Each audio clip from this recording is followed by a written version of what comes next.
सफ़र जब मंजिल बन जाते और सुराज जब मिशन और माटी के सेवा जब सरकार के सरोकार, तब बदलाव के सूरज ला कोनो नहीं रोक सके उगेले। कुल जमा यही कहानी है छत्तीसगढ़ सरकार के पाछू 2 बरस के। आज हमारे साथ छत्तीसगढ़ के मुखिया माननीय भूपेश बघेल जी मौजूद हैं और ये सुअवसर के हमारे डबल लाभ उठाबो। मैं छत्तीसगढ़ में गोठिया हूँ और शिरीष मिश्रा जी हिंदी में गोठिया ही। शिरीष जी शुरू करते हैं कार्यक्रम के सिलसिला ला। हर कदम एक नई चुनौती, हर पड़ाव एक नया जुड़ाव, उम्मीदों के सीने पर जागे हुए हैं कई ख्वाब। हर फैसला मेरा है समय को मुकम्मल जवाब। कुछ इस तरह का सफ़र रहा भूपेश बघेल जी का पिछले 2 साल का। उनकी ये यात्रा कई मायने में बहुत अलग है।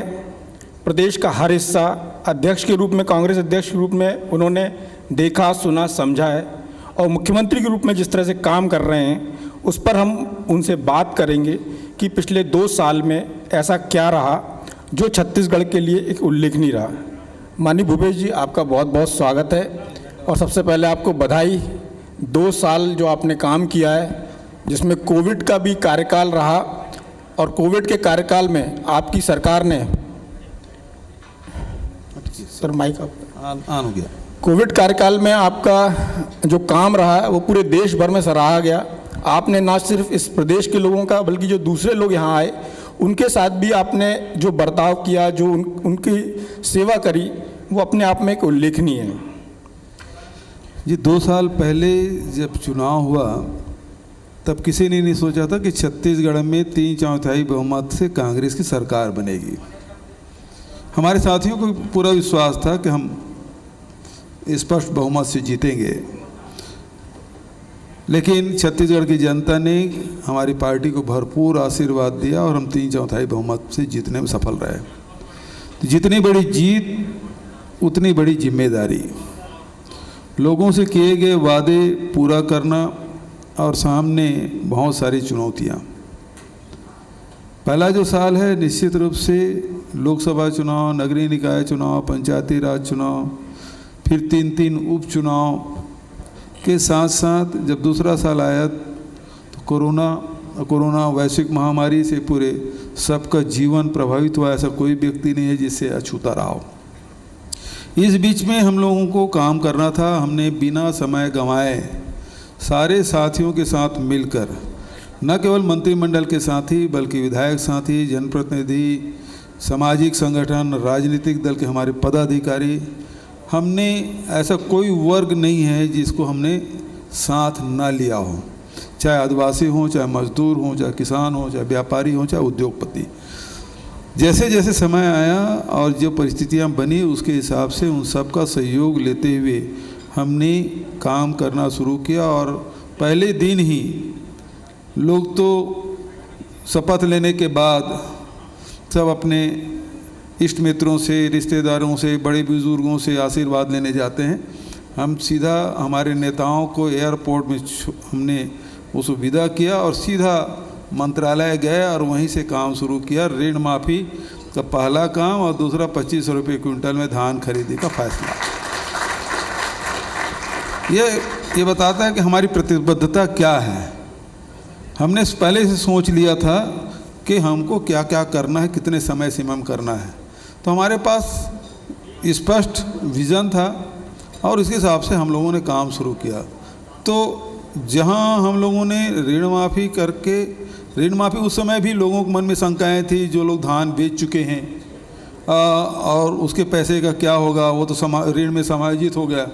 तो सबसे पहले वही काम किया जो 1250 करोड़ रुपया जिन किसानों ने लोन के धान बेच के जो लोन में समायोजित कर लिया था, उसे पहले ही हमने पहले किस्त में ऋण माफ़ी किया। बचत ऋण माफ़ी, फिर जितने कोऑपरेटिव बैंक में थे उसका हमने ऋण माफ़ी किया। उसके बाद जो कमर्शियल बैंक से जो लोन लिए थे उसका भी ऋण माफ़ी हम लोगों ने किया। और वहीं तक नहीं बल्कि जो सिंचाई कर उसको भी हमने माफ़ किया। तत्काल बाद देखिए कि हमने लोकसभा चुनाव के पहले ही सब घरेलू उपभोक्ताओं की बिजली बिल आधा हमने कर दिया था। और उसके तत्काल बाद आप देखेंगे कि हमने कहा था कि प्रत्येक परिवार को हम 35 किलो चावल देंगे। पहले केवल बीपीएल कार्ड ही बना करते थे, हमने एपीएल कार्ड भी बनाया और सभी को 35 किलो चावल देना शुरू किए, आधार कार्ड से लिंक किए। पहले तो बहुत सारे प्रकार के कार्ड होते थे, वो कार्ड को हमने सीमित किया और उसका लाभ देखिए कोरोना काल में हुआ कि पूरे देश में हमारा छत्तीसगढ़ पहला राज्य है जिन्होंने कहा कि हम सभी परिवारों को 3 महीने का चावल मुफ्त में देंगे और उसको वितरित करके दिखाया। ये पूरे देश के सामने एक उदाहरण बना। उसी प्रकार से लोहांडीगुड़ा में टाटा के लिए जो ज़मीन ली गई थी उसको हमने वापस किया। 4000 प्रति मानक बोरा के दर से तेंदुपत्ता खरीदी शुरू किया। लघु उपज केवल 7 खरीदे जाते थे, अब 52 खरीदे जा रहे हैं। तो सारे काम हम लोगों ने तेज़ी से किया और इसमें केवल अकेले भूपेश बघेल का योगदान नहीं है बल्कि हमारे मंत्रिमंडल के सभी साथियों ने जो काम किया उसके लिए जितनी प्रशंसा की जाए कम है। उसी प्रकार के हमारे साथियों ने, हमारे अधिकारी कर्मचारियों ने जो काम किया, उनको तो पहले मालूम ही नहीं रहता कि नरवा गरवा घुरवा बाड़ी क्या है। 15 साल में तो उनको बताया ही नहीं गया था कि नरवा क्या होता है, गरवा क्या होता है। उसको बताना पड़ा, समझाना पड़ा और उसके बाद फिर काम देखिए लगातार हम लोग काम करते जा रहे हैं। बिल्कुल, जैसे आप कहा कि नरवा गरवा मतलब समझाल पड़ी मोल लगते तीजा पर घर समझाल पड़ी लगा थे। तो छत्तीसगढ़िया और छत्तीसगढ़ी ला शासन के केंद्र में लगा आप कोशिश करें पिछले 2 साल से, और छत्तीसगढ़ी मतलब यहो लगी कि भैया ओकर स्वाभिमान के रक्षा करे कोई आगे है। एक हर पहली तीजा पर नहीं होती अपन छुट्टी दे दो, हरेली गेड़ी भावरा चलात हो, अब बाकी थे ये खुरमी ठेठरी पपची, तो ये सब आप बिल्कुल पुनर्जीवित करे प्रयास करें। तो आप लोग लगते कि जब छत्तीसगढ़ सरकार बनी से 2000 में छत्तीसगढ़ बनी से ये वही समय हो रही थी तो ज़्यादा विकास होती हमारे राज्य के। बिल्कुल सही बात है। हमारे पुरखा मन जन सोचे रही से, जन सपना देखे रही से कि छत्तीसगढ़ कैसे हुई, छत्तीसगढ़ राज्य बनी तो का हुई, वो सब सपना उमन जन देखे रही से। लेकिन ओला ओकर शुरुआत करे में भी हमला 18 साल इंतजार करे पड़ गए। और हमार सरकार रही तो हम पहले तीजा की छुट्टी, तीजा पोरा की छुट्टी, फिर तीजा की छुट्टी, हरेली की छुट्टी, तीजा की छुट्टी, फिर कमर छठ के पूजा की छुट्टी, विश्व आदिवासी दिवस की छुट्टी, कर्मा जयंती की छुट्टी, ये शुरू करें। और बाद फिर पहली तो ऐसे कि नेता मन के मंच में पहले काजू किशमिश रखात रहे से, अब ठेठरी खुरमी फरा चिला ये हमार रखा थे। तो और ये जन हमार एकर से सीधा बात है कि जब हम तीजा पोरा और ये ठेठी खुरमी की जब बात करते हैं तो हमारे जिन जतका हमारे छत्तीसगढ़ के रहिया मन है तेन जुड़ते कि ये सरकार हमार सरकार है, ये प्रदेश हमार प्रदेश है। नहीं तो समझे नहीं आते रही प्रदेश काकर बर बने। लेकिन एक हमार भाषा आज मंत्रालय में चल दे, पहले तो कोनो छत्तीसगढ़ी में बात छोड़ दे, हिंदी में कुठियाए पर बड़े बड़े अधिकारी मन संग अंग्रेजी के अलावा दूसरा बात नहीं होती। अब तो अधिकारी मन है लिख के ला के आभार प्रदर्शन कर रहे थे, स्वागत भाषण दे है तीनों लोग छत्तीसगढ़ी में लिख के लाते और मंच में भाषण देते, चाहे वो कोनो प्रदेश के रहिया रहा। तो ये भाषा हमारे छत्तीसगढ़ी भाषा ऐसे कि एक तो मिठास तो बहुत है, लेकिन जब अपन स्थानीय भाषा में जब कोई बात न करबे तो वो जिन दूरी है तेन खत्म हो जाते, वो में अपनत्व आते, आत्मीयता झलकते। तेकर से ये सब चीज़ मन जरूरी से। तो आज चाहे अधिकारी कर्मचारी हो, चाहे नेता हो, चाहे वो आम जनता हो, सब एक बोली भाषा में जब बात करा थे तो मैं से अपनापन रहे थे, एक महत्व के। तो ये में जुड़ाव, सबसे जुड़ाव होते, चाहे भाषा की बात हो, चाहे हमारे संस्कृति हो, चाहे हमारा खान पान हो, रहन सहन हो, वो एक छत्तीसगढ़ियापन झलकते। और छत्तीसगढ़िया वही पाए कहे जाते भाई किथे काबर नारा फोकट में थोड़े बने, छत्तीसगढ़िया सबले बढ़िया। तो हमला बताना है कि हम छत्तीसगढ़िया सबले बढ़िया। तो ऐसे कोई विषय नहीं है जब छत्तीसगढ़िया मन आज जैसे गांधी जी के छत्तीसगढ़ आगमन के 100 साल पूरा हो गए। आज के दिन गांधी जी छत्तीसगढ़ आए रही से, कंडेल नहर सत्याग्रह गेरी से, और बाबू छोटेलाल श्रीवास्तव आमंत्रित कर रही से, धमतरी गिरी से, हमार रायपुर में आ रही से, गांधी मैदान आ रही से, आनंद जैन वाचनालय है तिहाँ गिरी से, कंकाली पारा आज़ाद चौक भी गिरी से। तो ये जन सब चीज़ मन है तेल जोड़े के बाद और कैसे ढंग से हम सहेज के रखन तो बताया का मतलब ये है कि आज़ादी की लड़ाई में भी हमारे मन के छत्तीसगढ़िया मन के योगदान कोई कमती रहीस गा। सविनय अवज्ञा आंदोलन जिन महात्मा गांधी जिन शुरुआत कर रही से, जिन यहाँ जिन जलियांवाला बाग की घटना के बाद अंग्रेज मन से कह के अब सविनय आंदोलन शुरू करना है, तो अगर सबसे बढ़िया उदाहरण कहूँ है पूरा हिंदुस्तान में जतका आंदोलन में, तो कंडेल सत्याग्रह है। ओकर जमीन मतलब मनमाने भरना टैक्स वसूली करीस, ओकर मन के जमीन ला कुर्की करीस, ओकर मन के गरवा कुर्की करीस, गरवा मतलब बाजार में लगाए नीलाम करे। तो हमार जतका सुराजी नेता मन रही से स्वतंत्रता संग्राम से नहीं पहली बाजार में चल रहा है कि ये गरवा लात है, नीलामी करना, तुम्हारा सहयोग नहीं करना है। अंग्रेज मन हाँ, अंग्रेज के अधिकारी मन बाजार बाजार की ड्रिस पर एक ठप बाड़ी बछड़ू नहीं बेच सकिस, ओकर नीलामी नहीं हो सकिस। तो ये सविनय अवज्ञा आंदोलन के सबसे बढ़िया उदाहरण। तो ये छत्तीसगढ़ में हो है, तो छत्तीसगढ़िया मन छत्तीसगढ़िया सबले बढ़िया किसान, तो ऐसने बढ़िया नहीं कहलाएंगा।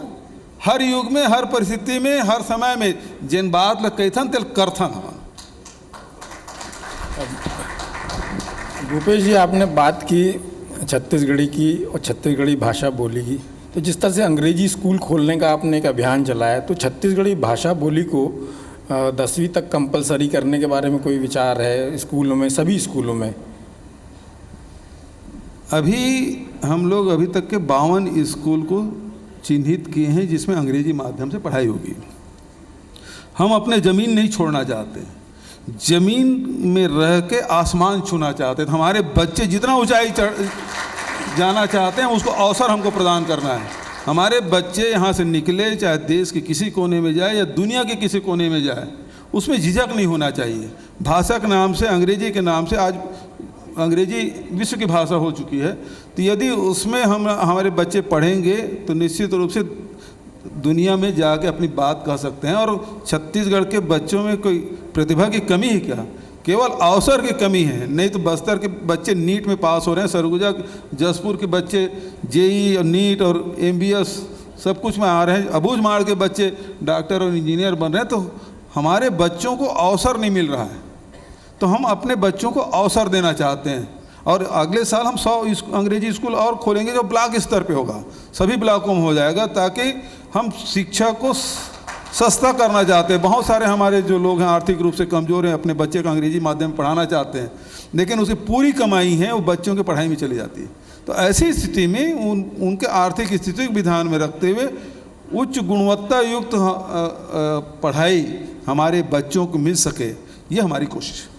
भूपेश जी, एक और सवाल था, क्योंकि आपने शुरुआत की नरवा, गरवा, घुरवा वारी से, वो एक खांटी गांव आधारित छत्तीसगढ़ को जानने वाले लोगों के हिसाब से था। उसके बाद आपने गोधन न्याय योजना शुरू की, जो एक उस कड़ी में एक और पड़ाव है। तो कैसी ग्रामीण अर्थव्यवस्था देखना चाहते हैं और गांव का कैसा स्वरूप संरचना चाहते हैं आप, मतलब आपका सपना क्या है? गांधी जी का जो ग्राम स्वराज्य है, गांधी जी कहते थे भारत गांव का देश है और भारत की आत्मा गांव में बसती है।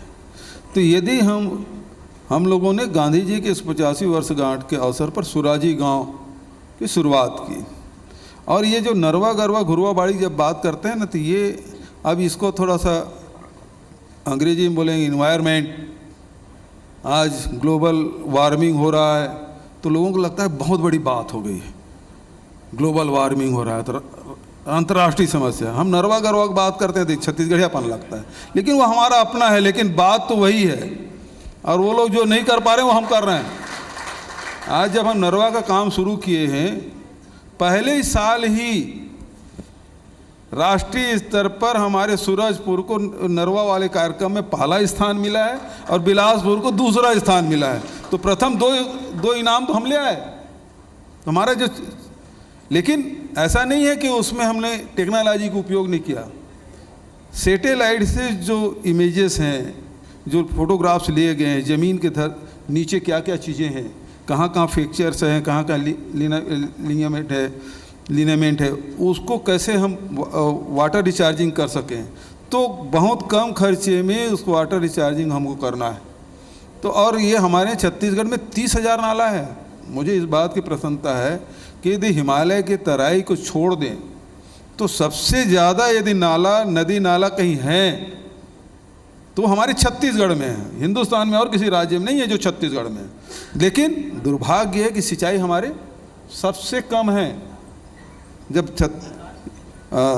छत्तीसगढ़ राज्य बना तब 11 लाख हेक्टेयर सिंचाई होती थी और आज भी उतना ही है, 18,000 करोड़ रुपये खर्चा करने के बाद भी। इसीलिए बहुत जिम्मेदार मंत्री को, हमने अनुभवी मंत्री को इसकी जिम्मेदारी दी जल संसाधन की, कि सिंचाई रकबा हमारा बढ़े। कैसे बढ़े? 18,000 करोड़ खर्चा करने के बाद आप 11 लाख से 12 लाख हेक्टेयर नहीं कर पाए। तो ये हम कैसे अपने जंगलों को बचाएं, हमारे पर्यावरण में सुधार कैसे हो, हमारे जो लगातार हम पानी उलीच रहे हैं ज़मीन के अंदर से ट्यूबवेल के माध्यम से, उसे कैसे पुनर्भरण करें। तो ये हमारा नरवा प्रोजेक्ट है। और हमारे जो, यदि हम नाला को भी हम रिचार्ज करते हैं तो नदियाँ अपने आप जीवित हो जाएंगी, 12 महीना बहना शुरू कर देगा। तो हमारे स्वच्छ जल, पानी की ज़रूरत किसको है, किसको नहीं है, चाहे वो निस्तार के लिए हो, चाहे पेयजल के लिए हो, चाहे सिंचाई के लिए हो, चाहे उद्योग के लिए हो, सबको पानी की ज़रूरत है। यदि पानी ना हो तो आप न उद्योग लगा सकते हैं, न सिंचाई कर सकते। इसलिए हमारे पास वर्षागत जल है, लेकिन उस जल को संरक्षित कैसे करें, उसको सुरक्षित कैसे करें और उसका उपयोग हम कैसे ला सकें, ये हमारी योजना नरवा का है। उसी प्रकार से जो गौठान वाली योजना है वो गरवा से जुड़ा हुआ है। आज गाय की बड़ी पूजा होती है, हम सब पूजा करते हैं, लेकिन कई लोग हैं जो केवल वोट मांगने के लिए करते हैं। परसाई जी के बड़े व्यंगकार थे, रायपुर से उनका बड़ा जुड़ाव था। परसाई जी कहते थे कि पूरी दुनिया में गाय दूध देने काम करती है, अकेले हमारे हिंदुस्तान है जहाँ गाय वोट देने काम करती है। तो आज जो वोट मांगने के जो क्रम चल रहा है, सेवा का भाव उनके में नहीं है, कैसे वोट कबाड़ा जाए ये उनके मनसा है। लेकिन हमारा जो उद्देश्य है, हम गाय की कैसे सेवा कर सकें, पशुधन की कैसे सेवा कर सकें, और उस पशुधन से जो ग्रामीण जन हैं, चाहे वो लैंडलेस लोग हों, उनके आय में कैसे वृद्धि हो सकती है, उससे हमने जोड़ा। और पूरे दुनिया में अकेला राज्य है जहाँ 2 रुपये किलो में गोबर खरीद रहे हैं। और गोबर खरीदने से पहले तो लोग बड़े मजाक उड़ाए, गोबर कैसे कलेक्ट करेंगे, कैसे तौलेंगे, कैसे नापेंगे। लेकिन हमने ये अब आगे कल हम फिर से वितरित करेंगे तो समझ लो हमारा 10वां किस्त हम देंगे किस उन लोगों को। अभी तक के 60 करोड़ रुपया दे चुके हैं, 1,36,000 लोग उससे लाभान्वित हुए हैं। और उससे फ़ायदा क्या हुआ? उससे हुआ गोबर खरीदना शुरू किए तो पशु, अब खेतों में जो चराई होती थी उसमें कमी आ गई, हमारे सड़कों में जो आवारा पशु घूमते थे उसमें भी कमी है, एक्सीडेंट भी कम हो रहा है, हम दूसरे फसल भी, उन्हारी की फसल भी ले रहे हैं। और तीसरी बात यह है कि वर्मी कंपोस्ट बना रहे हैं, और वर्मी कंपोस्ट के माध्यम से हम जैविक खेती की तरफ बढ़ रहे हैं, और बहुत सारी बीमारियां जो हो रही है उससे हम बचेंगे आने वाले समय में। लेकिन इस प्रक्रिया में हजारों लोग इससे जुड़े हैं, बल्कि आने वाले समय में इसमें लाखों परिवार इससे जुड़ेंगे, उनके आय में वृद्धि होगी, रोजगार मिलेगा। ये हमारी योजना। अच्छा, पाछू 2 साल ले हमारे राज्य एक नवा मुख्यमंत्री देखिए से, फिर वीआईपी कल्चर एकदम नदारा थे। का बार अभी जन मुख्यमंत्री थे, आम आदमी ऐसा रही थे, आम छत्तीसगढ़ ऐसा रही थे। तो ये बताओ आप में ये वीआईपी कल्चर रंग ले कैसे बचे अभी तक, क्या अपन अब तक सहजता कैसे रही हो? देख, छत्तीसगढ़िया तेन हमेशा सहज रहे थे और सरल रहे थे, वो में कभी घमंड नहीं आए। वो यही समझते कि वो जिन बैठे तेन मोर में कोई अंतर नहीं, बस जिम्मेदारी भर अलग अलग है। बोला मुख्यमंत्री की जिम्मेदारी दे दे, चौबे जी कृषि और जल संसाधन मंत्री की दे दे, तो बोला नगरीय प्रशासन के दे दे, तिवारी जी बात रखे दे दे, त्रिवेदी जी और कुछ काम कर रहे थे। तो ये प्रकार से सब काम बटे, लेकिन हमारे मन में कोई अंतर है ऐसे नहीं, भूमिका भर गए, हमारा रोल मिले वो करा था। लेकिन छत्तीसगढ़िया जिन ही आप चाहे चंदूलाल जी देखो, चाहे वह बलिराम कश्यप के बात ला कहो, चाहे बैजनाथ चंद्राकर के बात ला कहो, ये सब जतका जन में नहीं तेम ठेठ छत्तीसगढ़ियापन, और में जन सहजता है, सरलता है, ओकर जन बोल चाल रहन सहन में जन मिठास है, गुरतुरपना है, वो दूसर में नहीं मिले, दूसर प्रदेश में नहीं मिला, जिन छत्तीसगढ़ में मिली। भूपेश जी, समय की बाध्यता है हमारे सामने जी, तो यदि आपका आदेश हो तो कंटिन्यू करें। हाँ कंटिन्यू कर दे थोड़ा, लेकिन मुझे 2 कार्यक्रम में और जाना भी। जी, एक तो उद्योग धंधों से संबंधित चीज़ थी, क्योंकि आपने एक छोटे से छोटे व्यक्ति का ख्याल रखा, पोनी पसारी से लेकर आपने जिस तरह से छोटे छोटे उद्योग धंधों वनोपज के लिए आपने जो काम किया है, 3 वनोपज पहले एमएसपी पर बिकती थी, अभी 52 आपने कर दिया, और लगातार आप जिस तरह से बात कर रहे हैं वैल्यू एडिशन की, इसके अलावा बस्तर पर आपने जो फोकस किया है 20 स्पोक पॉलिसी के तहत और लोगों से बात करके जो इन्वेस्टमेंट ला रहे हैं, तो हम इसको कहाँ तक ले जाना चाहते हैं छत्तीसगढ़ को? क्या देखते हैं किन सेक्टर्स में ज़्यादा स्कोप आपको समझ में आता है? देखिए, हमारी जो योजना है, चाहे कोई भी कार्यक्रम हो, उसमें सब लोगों को जुड़ाव होना चाहिए। और जब कोई लड़ाई लड़ना हो तो सब मिल के लड़ें। तो जब सामूहिक रूप से जब सबको जोड़ लेंगे तो उसमें सफलता मिलती है। कोरोना काल में देख लीजिए, केवल अधिकारी लोग काम किए या कर्मचारी लोग काम किए, सरकार ने काम किया, ऐसी बात नहीं है।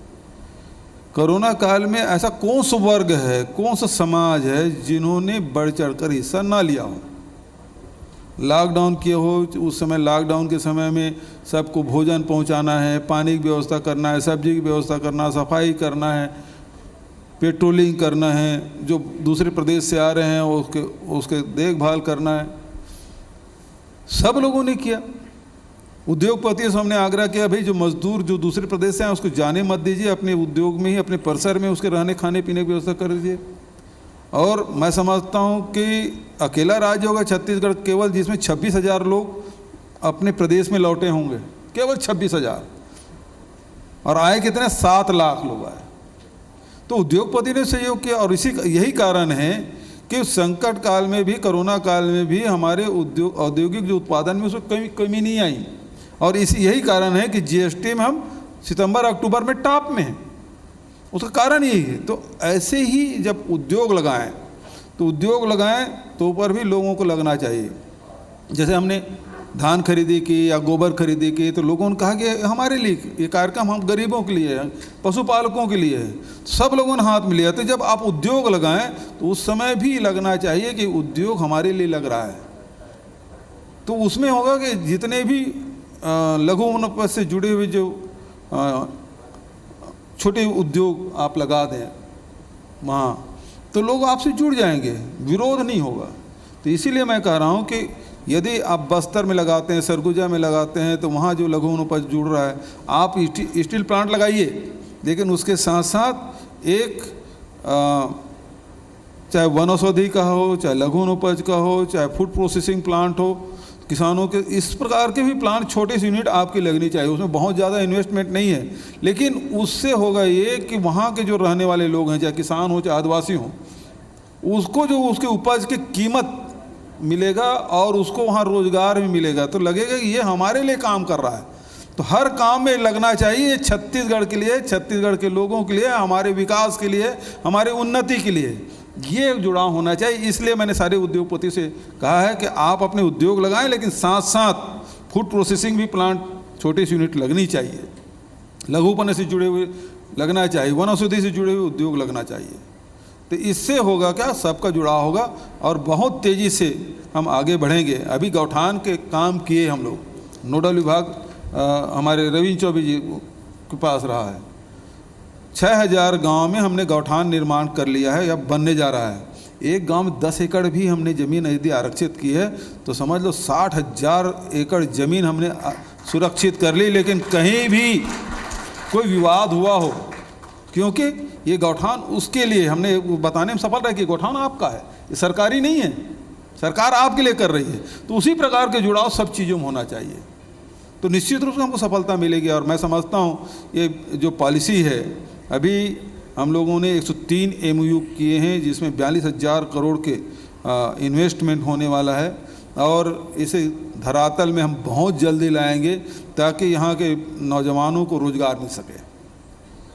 भूपेश बघेल जी, बहुत बहुत धन्यवाद इस चर्चा के लिए, और आपने जो छत्तीसगढ़ के भलाई के लिए, यहाँ के हर आम जन को जोड़ने के लिए, हर किसी का ख्याल रखते हुए जो काम किया है, उसके लिए आपको बहुत बहुत धन्यवाद। और उम्मीद करते हैं कि आने वाले 3 सालों में जिस तरह से अभी पूरा देश, खासतौर पर आपकी पार्टी आपको एक आशा भरी निगाहों से देख रही है कि कांग्रेस का ये स्टेट देश में एक मॉडल स्टेट बनेगा, तो मैं समझता हूँ कि हर मायने में यहाँ की जो कांग्रेस सरकार है, जो आपके नेतृत्व में काम कर रही है, वो पूरे देश के लिए एक मॉडल राज्य और सरकार के रूप में काम करेगी। इन शब्दों के साथ आपको बहुत बहुत धन्यवाद। बहुत बहुत धन्यवाद थैंक यू, धन्यवाद हनुमान जी, बहुत बहुत धन्यवाद। आपको गाड़ा गाड़ा बधाई गलो गुरु साहब। गाड़ा गाड़ा बधाई तहूँ